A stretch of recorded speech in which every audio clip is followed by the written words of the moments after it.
Welcome back. I'm glad you're still with us here on Morning at NTV. Time now for our Kickstarter, and we are looking at Uganda Law Society at a glance. This is in light of developments that have occurred within the society, but also across the country since the election of a very eccentric president, that is Isaac Ssemakadde.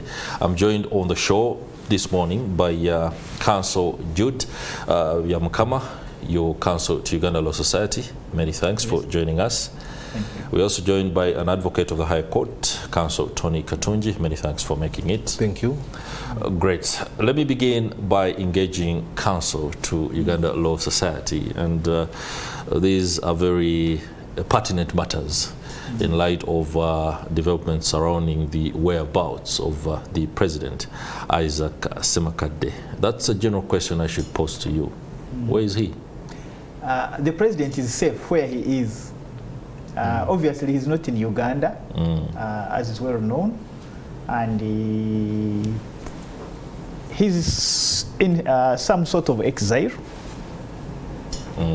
but he's able to virtually participate in the decision making for his position, because he's still the president of Uganda Law Society. Of course, it's not an ideal position. We would want him to be around, but the circumstances are that he cannot be around, at least for now. Let's be very specific about those circumstances. There is an arrest warrant that was issued against him or for him, depending on how you want to look at it. And there's been an active search for the gentleman. However, I do understand that there is an appeal that seeks to overturn that particular arrest warrant. Tell us about how... no, maybe just to summarize what's happening in his cases. There was a process at there was a criminal case at the Uganda Road Court. That case was stayed. The warrant was stayed, so that warrant is not in force at the moment. It's not in force. It's not in force. It was stayed by Justice Paul Gadenya of the High Court. However, there was a separate ruling that was issued against him on the 14th of February this year by His Lordship Musa Sekana, citing him, convicting him for the offense of contempt of court and sentencing him in absentia to 2 years imprisonment.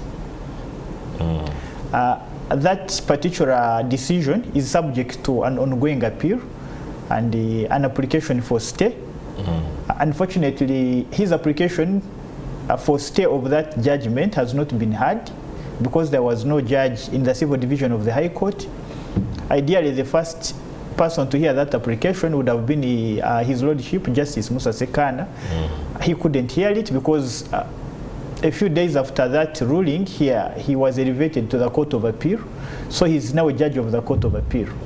And the new deployment for the new judges at the civil division, including the judge who replaced him, only happened a few days ago, almost a week ago. And so the new judges in the civil division of the High Court are still finding their footing and just hearing a few matters. So hopefully his applications will be heard, and we also look forward to his appeal being heard as quickly as possible. So let me stay with you on this. Right now, the running of matters of governance at Uganda Law Society, how are things going? Is the gentleman still being required to make the top decisions, or there is an acting individual to do that? Uganda Law Society has a very interesting structure. You know, Uganda Law Society was created by an act of parliament. It is not like a private association. We have got a Uganda Law Society Act, which is now chapter 305, Laws of Uganda. Under it, we do not only elect a president. The members elect a president, a vice president, a treasurer, a representative for the central region, representative for the western region, representative for the eastern region, representative for the northern region. So that's the council, that's the leadership. That's right. Then we have, because Uganda Law Society grew so big, it runs so many activities which continue running irrespective of the leadership that is in office. We have a secretariat which is headed by a chief executive officer, and then heads of programs and several other. In fact, with the staff who are, I think, well over, I think, 100 staff. So, council is the policy organ and it provides leadership, and the president, vice president, and those other council members are those who take decisions. So when the president is not there, or is not in the country, and some issues require physical presence, then the vice president, Mr. Anthony Asimwe, who is the elected vice president, steps in and takes over. For instance, we had a few functions yesterday at the Uganda Law Society Secretariat. We had a memorial for the late Pontiff, His Holiness Pope Francis. We had the Vice President of the Republic, Honorable Jessica Lupo, was our guest. So that required, of course, the presence of council members and the Vice President. So the work of Uganda Law Society is going on. It's obviously it is hampered. It's not a good position to be in, where the president can't be around because of several legal issues surrounding him. But work is going on. Uganda Law Society does a lot. We'll probably talk about it later. Okay, thank you very much.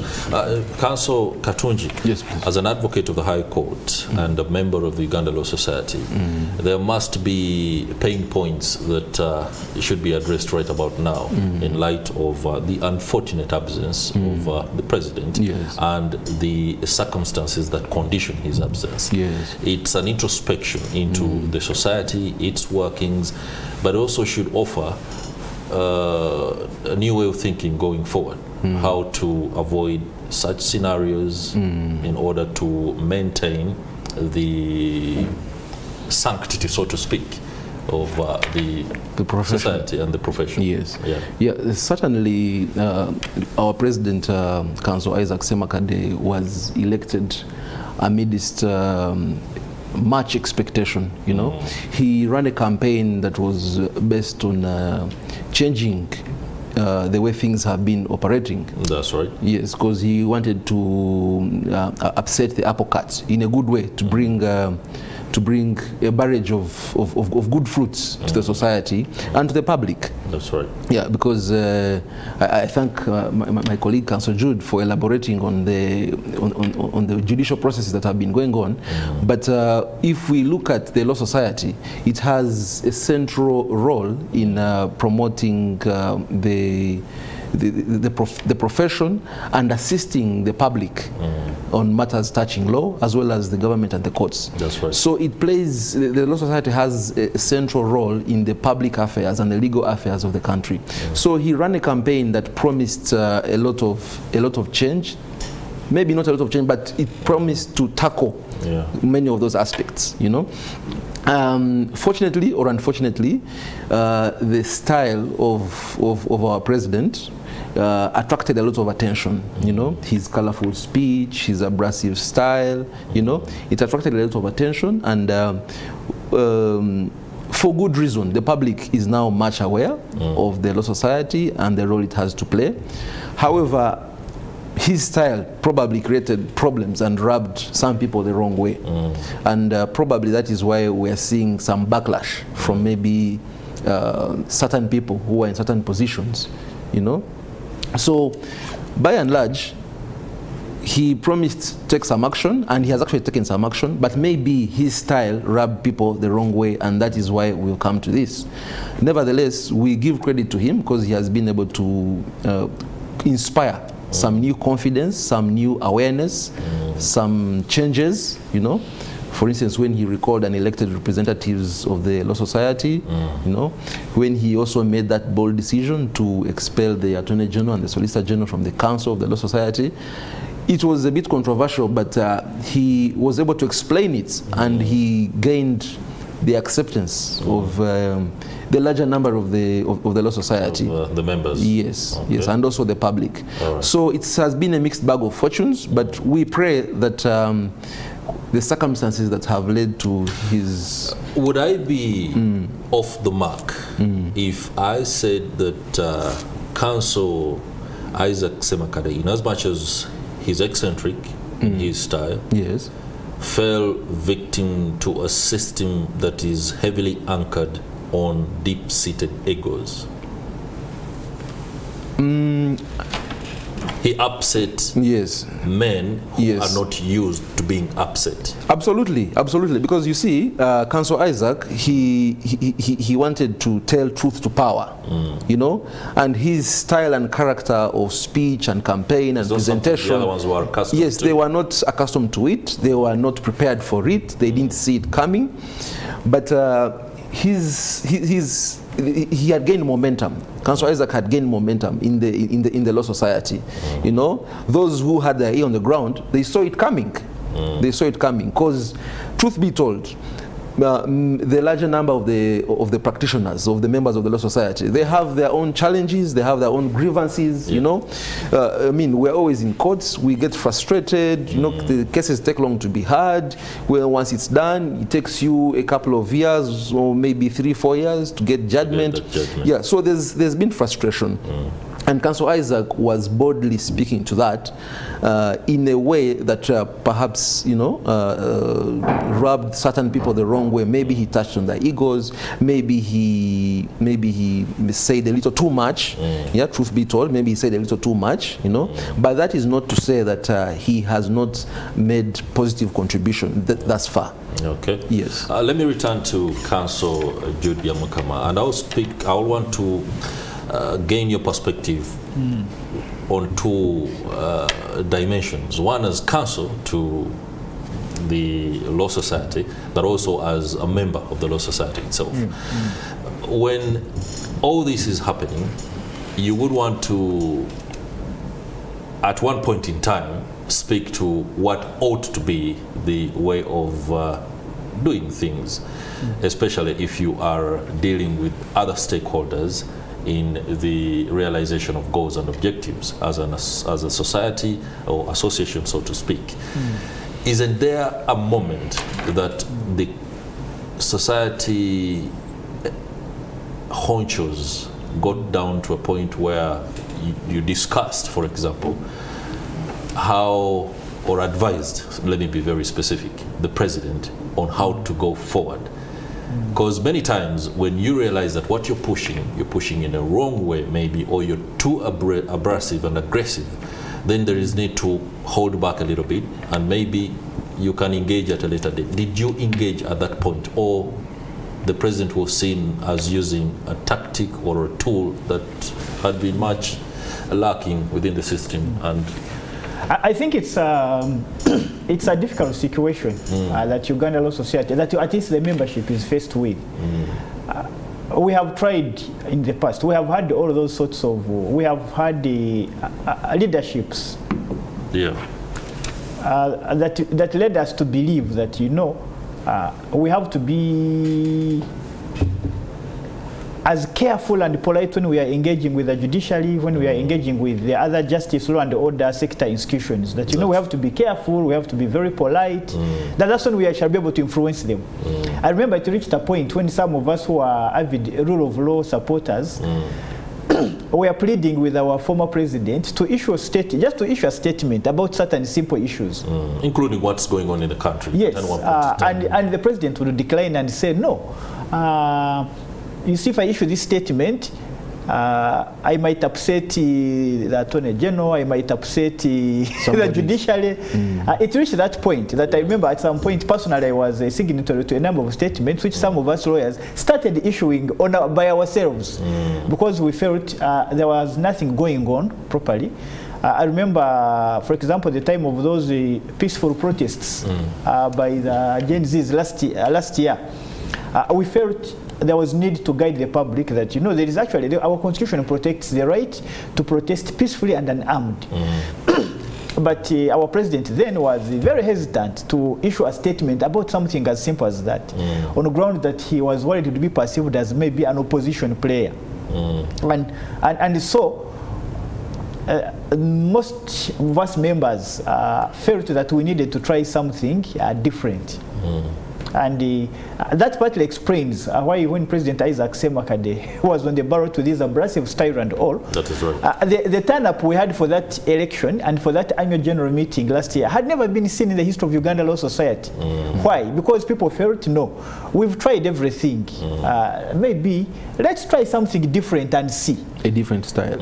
Obviously, a number of members felt that maybe Isaac could moderate his approach on certain things that he says in public. They thought it was a campaign tool at that moment in time. But for some of us who have known him for several years, we knew that would likely remain his style.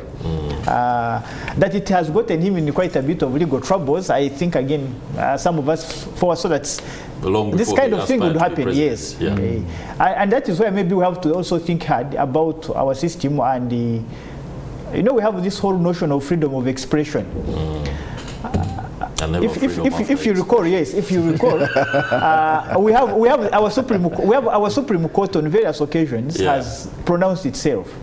I remember in 2006, during a presidential election petition, the opposition was complaining that His Excellency the President had abused them, that he had called them a lot of names during the campaigns and all. And in the judgment, especially of Justice Ssemakadde, he pointed out that, you see, actually that is protected speech. Because most abuses are just opinions, really. And someone may say, well, you should not be abusing me, but legally, it's protected speech. It's protected speech. So the bar is very, very high to charge someone over speech. It's very, very high. It really has to be something which is incitement, what borders on like incitement to violence. That's why you will see that even all the comments and what of Stella Nyanzi, a judge of the High Court acquitted her on appeal against her conviction from a magistrate, because the standard in the law is very high. Now, Isaac is someone who believes, if these are my rights, I'm going to push the envelope up to the limit. I'm going to annoy people. He believes in the right to annoy and says, well, I'm going to offend people deliberately to see how far I'm able to take it. But as it stands, many of us don't have a thick skin. And the problem is when we are also in positions of power and authority, there is that temptation that if somebody abuses me on social media and I'm in a position of power, I should use my position to clamp down on them, which is actually a wrong way to go about it. You're categorically saying that the judge who is responsible for Mr. Ssemakadde's situation right now might have excessively used his powers and wanted to take the advantage because the other man was... It was more like a personal battle. Let me show you what I can do. Yes, that is true. Let me put you in your place. Yeah, that is true, because there was this idea that, I think Isaac thinks nobody can do anything to him. Let me show him that actually we can put him in his place. That's the signal for me. It's not more about that. It really wasn't about the law, that he has flouted the law. It was more about, we are powerful, we can actually do this to you. We can hit back. I remember His Lordship, the Chief Justice, at a new lawyer, even said, "You see, you lawyers, we can even stop allowing you to appear in our courts." That's because the sentiment, I think, was that Isaac has declared war on the whole judiciary. We need to push back. And I mean, but you see, you push back by addressing his concerns. If they are just abuses and you ignore them, we all move on. But if they are, we should be able to separate credible and legitimate concerns from rhetoric. Because if you made a vote today, and how many lawyers are happy with the judiciary as is, you may not even get 1% of the lawyers who say that they are happy. Because many of us feel the judiciary can do much better. It is well facilitated, the judges are well paid, and we don't understand why we cannot be heard and given decisions in a timely manner. Yet you see now with the global age, we are able to see how courts in other countries work.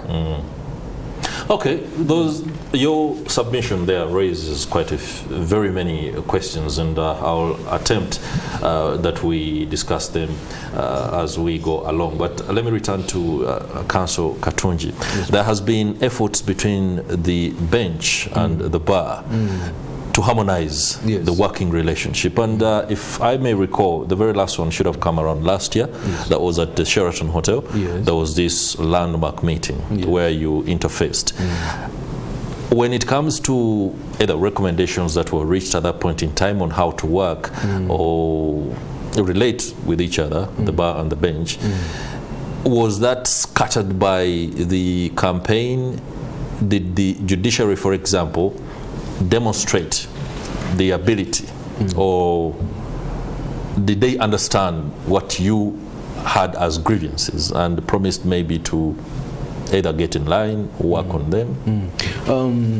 I think that when we look at the judiciary, foremost, the members of the judiciary are primarily members of the Law Society, because before joining the judiciary, they have been part of the Law Society, so they understand where we're coming from, you know. And actually, for instance, His Lordship Justice Ssemakadde, when he was appointed a judge, there was a lot of expectation, because he has been around for a good time. He's a respected jurist, he's a renowned scholar, he's a renowned legal practitioner. So there's been a lot of expectation that they know the pains of the members of the Law Society, the practitioners. So that in that mediation, we had a lot of expectation that they know, they understand where the lawyers are coming from, where the frustration comes from. But for some reason, we do not know whether once they cross the line, once they go their side, we don't know whether they get preoccupied with judicial duty and maybe judicial privilege, but they seem to forget, and maybe the urgency of our issues, you know, are not appreciated. We do not feel that way. We do not feel that way. So we welcome the idea. Personally, I welcome the idea for this continued mediation, because the legal profession and judicial authority, they all derive their essence from serving the people. That is right. So if we continue at this quarrel, I think we risk losing relevance and respect from the public, and the loser is all of us, because Uganda is our only home, all of us. So we need to harmonize, and operate in a respectable environment. You know, we need them to sit down. We need their tempers to lower, because when they tell us that they will chase us away from their courts, yet the public wants us to represent them in the courts, it's really a standoff. It serves nobody, because if the public decide to, if the public lose confidence in the judiciary, then what happens? It means are we going to become a failed state? Will the public resolve their issues on their own? That will not be good for us. So we need the tempers to come down, so that we can have a harmonious relationship. It serves everybody, because even them in the judiciary, at a personal level, many of them still need the legal profession. They do. Yes. Okay. Yes. Interesting there. I hope, of course, your prayer for mediation efforts to bear fruit is one that will be swiftly answered by the gods of law, so to speak. But allow me engage on a matter that let me introduce the court of public opinion into this. We have a tendency, when the rulings are hammered down, we also have our own sentiment as we are watching from the sides, and the media many times does bring these stories forth. The very last one was, or the very latest was one of Justice Kanya, where she elected that some members, suspects, met all the conditions for grant of bail, but in her thinking or anticipation was that they were too big and could influence matters outside. At that point in time, the interpretation of the law by any one judge, in the eyes of you, the lawyers, who have a very intimate understanding of the same law, where does the layman stand, or where does it leave the layman? I think this is a question that each one of you can answer. Let me have your opinion on that. Yeah, like I said, it was a very surprising ruling, because what we know in terms of the law, one Article 23 of our Constitution, which provides for the right to apply for bail, gives discretion to grant bail, but discretion to grant bail must be exercised on clear principles which are laid down. That's what the Constitutional Court has interpreted that article to say. So the guidelines are, one, we have got the Trial and Indictment Act. It gives guidelines. There used to be conditions, but the Constitutional Court said no. The Constitution gives a right to every accused person to apply for bail. Therefore, no law, Parliament cannot pass a law which provides conditions that must be met. All that a judge is supposed to do is look at guidelines. And that is why the judge, in her ruling, sets out the requirements that someone should have, because those are recognized by all judges. They are almost standard, they are across board. So once a person has substantial sureties, and in the case of Dr. Besigye and Obed Lutale, they are of advanced, even of advanced age, automatically they are supposed to be granted bail. And then you look at the fact that the prosecution concedes that they are even still doing investigations. In other words, they have no case to take for trial. The principle is you are not even supposed to charge somebody before your investigations are complete, generally speaking, with a few exceptions. And therefore, if the state concedes that we have charged so and so, but we are still doing investigations, in other words, we don't actually know whether we can sustain the charge we have brought. That weighs strongly in favor of granting bail, because it means that even the state is not sure about the case they want to lay. They are still investigating. They are still looking for evidence, in other words. If that is the case, that's why it's a scandal that a judge would instead say that is the more reason why an accused shouldn't be granted bail. It's the other way around. In fact, in the Kenyan constitution, for them they have changed that requirement. They no longer allow, you cannot just charge a person and you have no evidence.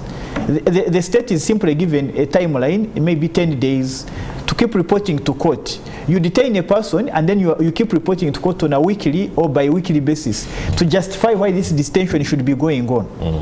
Now, here, the judge of the High Court, of course, was aware that these are people who have been on remand for almost over 3-4 months now. That alone is something she should have taken into account. She did not want to look at the fact that these people partly were on remand, which was illegal during that time between the Kabazuguruka Supreme Court decision and the time when they were finally charged. It literally took Dr. Besigye resorting to a hunger strike before they could quickly charge him. But that shows that it's a bit problematic for a judge of the High Court to not grant bail. Dr. Besigye has been granted bail several times, but I think this was one of the most obvious bail rulings that any practitioner would be shocked to see that the judge got it wrong.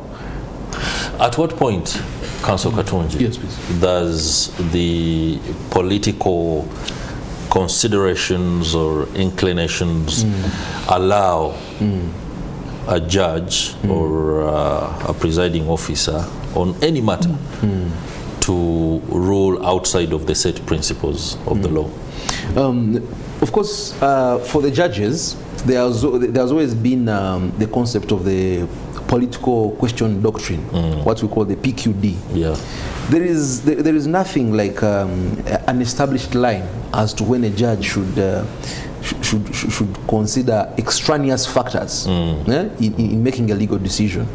However, as a matter of judicial practice, the judges tend to avoid legal situations that are heavily anchored on the politics of the day. Yes, that would have a bearing, or that the political questions would have a bearing in that matter. They tend to avoid.